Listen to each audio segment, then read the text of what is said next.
Duel Review is brought to you by NexusDigitalComics.com. On today's Duel Review, it's Fire and Ice. I'm RJ. And I'm Nick. Let's get to it.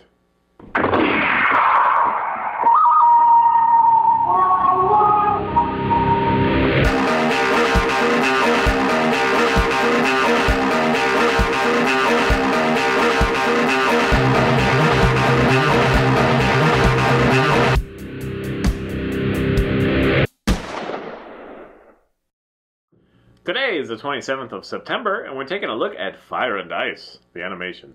That's right, and it came out in 1983, and it happens to be, I like this film, although I believe you don't. One of the reasons I like it is because I kind of fell into that whole He-Man, Barbarian, Conan, Arnold Schwarzenegger stuff. I really liked it. I did, I liked that. I liked, I happen to be a huge fan of Frank Frazzetti's work, and he's important because he's the artist behind this, with the director being Ralph, Ralph Bakshi. But yeah, I did. I fell into that. I liked Beastmaster well enough. I loved the Conan movies. I love that kind of feel. Frank Frazzetti always did the great fantasy art.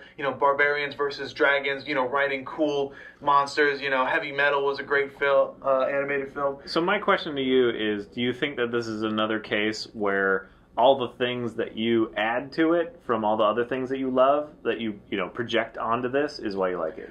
No. Or does it stand on its own? I think it does stand on its own because it does have that great fantasy element. There are cool flying moments and running through the jungle and just some really cool stuff happening. Plus Necron is a great villain. I liked him a lot. So the story is basically you have Ice Peak, which is ice-powered people. You have Queen Juliana and her son Necron, who are attacking Fire Keep, which is King Jarrell and his daughter Princess Tigra. And the goal of Queen Juliana is to get her son Necron and the Princess Tigra together to have a child and create the ultimate whatever. But Necron doesn't really care for women or anything. He just wants to rule. He just wants to be the ultimate badass, the supervillain. And so, while sending a glacier to destroy Fire Keep, he murders a bunch, or the glacier kills a bunch of villages. One of the villagers has a character named Lorne. Lorne is the main protagonist, and Lorne is set on both gaining revenge and reclaiming Princess Tigra from Necron, who kidnapped her. And then you have Dark Wolf, who is the legendary hero who no one really knows the backstory. No one really knows that much guy's about. Cool. Yes, he is cool. He is really awesome. Lauren is beautiful, by the way. Lauren is a beautiful man. He is. Beautiful locks and braided locks. Oh, yeah. That kind of brings us to, there are a lot of men's butts in this film.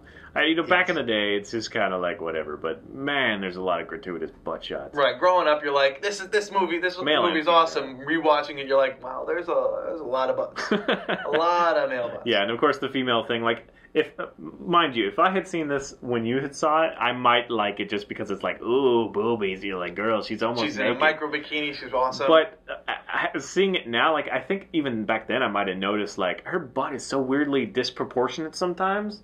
It's like this big, weird, moving animal that follows her around. That's kind of interesting because this animation was rotoscoped, which means that actors performed it and then the animators drew over the cells. The cells, right? Frames. So for the butt to be disproportionate, it's like, well, then it must have been disproportionate for the actor. No, they definitely enhanced because there's no way that her waist was that skinny, So it is definitely stylized by Frazzetti. They take some artful touches.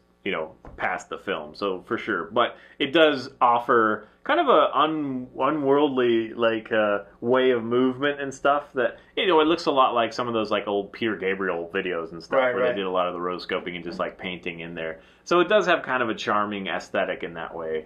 I dig it. I love everything. The fantasy, the backgrounds are great. To me, it was too shallow and too short, that's why I wondered if what you liked from the genre, was projected onto this. The story is very stereotypical. In fact, a lot of people have a problem with the story because it is more or less an upgraded Saturday morning cartoon, which I guess is valid it's a valid statement, but Monkey Man. it is still pretty good to me. I enjoyed it. You know, you have the subhumans or whatever the hell they're called, you know, and they're attacking, and you have, you know, Lauren the minions of the ice jumping off cliffs, and, you know, it was just cool. I liked it, you know.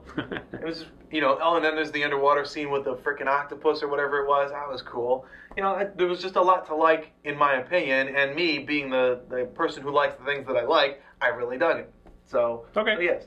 One of the other things that I wanted to bring up is Robert Rodriguez is in talks of doing a live-action movie based on this, which I think he's going to be doing right after Sin City, Dame to Kill For. So I am looking forward to that. I am really hoping that it comes back because I loved Sin City. I loved the comic book aesthetic of it. So if he can capture that, I don't know, Frank Frazetta feel to it, Frank Frazetta. I don't want to say Frazetta all the time. Frank Frazetta feel to it. That would be so epic because I love Frank's work. I love that fantasy element. I really do. Hey, if he focused on the one character, the wolf guy, Dark Wolf, then that would be great. Right. I do like that character. He's just kind of a badass. He reminds me of Batman. He looks like Batman a lot. He does. He's got kind of the ears and the, you know, the eyes that you just see the color, you know, whatever, the angular slits. Yeah, I mean, I don't know. There were moments was like, oh, okay. And at the very beginning, well, like the first half or even maybe a little bit more, I was like, why does he like this? I don't understand anything. But then I started finding myself not thinking that finally and getting absorbed in the story just a little bit. Right. He didn't like it. He just stopped thinking that. Yeah. Yeah, I didn't really like it. But I also just kept looking at her butt like it's so weird. It looks like two like hams that are like squashed in a, you know, whatever. It just changed all the time. It was like it looked great and then it looked all weird and like lumpy and extra big and then I don't know, it looked like a loaf of bread split down the middle and it's just kind of like what are they doing? I don't understand this. I thought it was epic. I like it. I like just one girl butt for like, I don't know, 50 dude butts. So that's all I'm saying. Well, Lauren was in a loincloth, and you always see him running forward, so of course you're going to see his butt. I love loincloths. They're great. Loincloths are awesome. I'd be wearing a loincloth right now if you wouldn't be weirded out by it. I'd throw you out the window. I wouldn't be weirded out. Loincloths are coming back in style, people. Get ready. All right. It's going to happen. All right, is there anything else you want to say about Fire and Ice? No. This movie reminds me of so many of the other great animations that I watched as a kid. You know, if you haven't seen The Last Unicorn, I would check that out. That was one of my favorites growing up. As girly as it may have been, it was still pretty awesome. The name is really girly. Yeah. But it was a great tale. So maybe we'll review that soon because I really like that movie. All right, guys, that's it. Subscribe to our Duel Review channel, please, and follow our fun playlists. Game Live's been a lot of fun. Laugh right all the time. Frustrating. Yes. Laugh right. Moonflower and Fover, great. Thank you. And please leave comments. We love comments, and you can help support us and our new digs by buying our wares at spiderwolf.com. Yes, please. Card games, t-shirts, short stories, art prints, and more. All right, guys. See you tomorrow. Yes! Nice, dude. Still way behind, but nice. Thanks.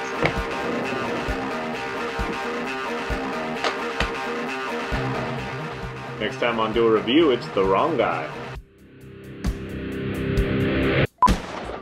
Oh, that was a one shot, wasn't it? Hell yeah.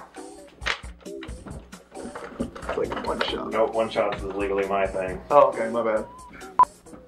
Queen Juliana and Necron. Her name is Juliana. Everyone else has weird freaking names. Juliana, Necron, King Jarl, Tigra, Lauren, and Dark Wolf, I guess is okay. But not really.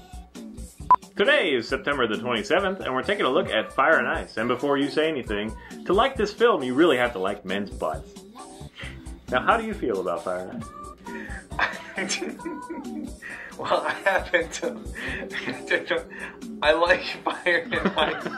I'm not a fan of men's butts, but I like Fire and Ice. Start over. Seriously, dude, there's so many men butts in there.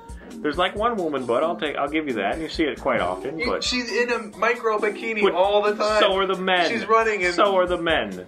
And there are lots of the men. I don't know how to answer that. How do you like Fire and Ice? I love men's butts. Exactly. If you like men's butts, you'll love Fire and Ice.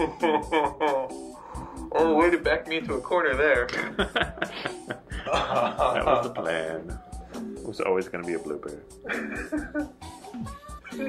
Just for the record, I don't like Fire and Ice. But he loves men's butts.